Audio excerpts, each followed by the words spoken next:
there were a lot of lessons that were learned during the pandemic response. There were a lot of things that went well. There were a lot of things that didn't go well.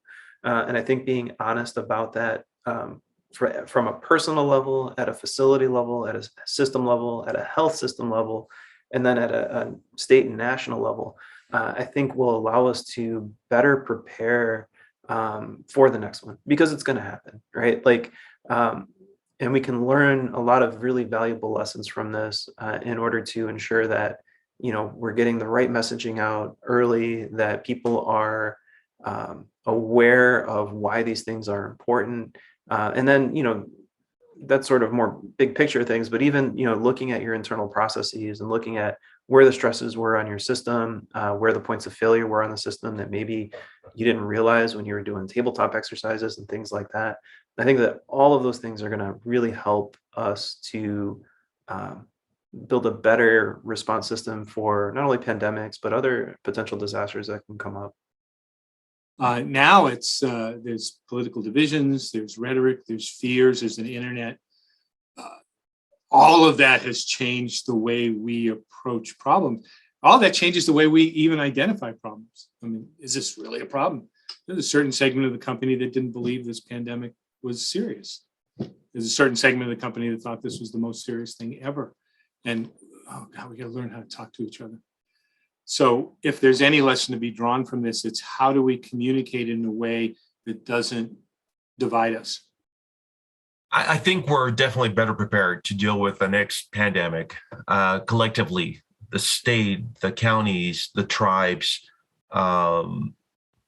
independent public health and healthcare professionals out there. I think we're much better, in a much better spot right now than we were 2 years ago to deal with the pandemic and everything that it brought. Taking the things that we learned from this pandemic and trying to plan and practice for the next one is really important. And then keeping those relationships that we developed with our community partners and organizations once we are declared out of this pandemic. It should be able to call in any number of different ways, from how we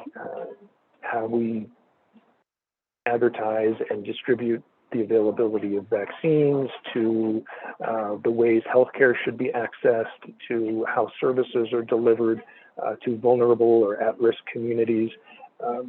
We took a lot of things for granted during the early stages of the pandemic. As I said, we should not have done that. We should have been much better prepared, but it wasn't something we ever envisioned happening. We have to start envisioning the worst. We have to start preparing for the worst. And that means having crisis plans in place. That means having teams assembled. That means not taking for granted that certain resources are going to be there. If we're serving people who are at risk, who are potentially vulnerable, whatever the case may be, we have to start identifying and fighting for the appropriate resources. We have to be advocates for the people we serve, and that's a fundamental responsibility. We probably need to have better relationships with the different agencies so that we use our roles properly. Very practical things. For example, we always taught about the national stockpile. Boy, when things go bad, we got the national stockpile. Okay, things went bad. They pulled out the national stockpile and everything was a mess.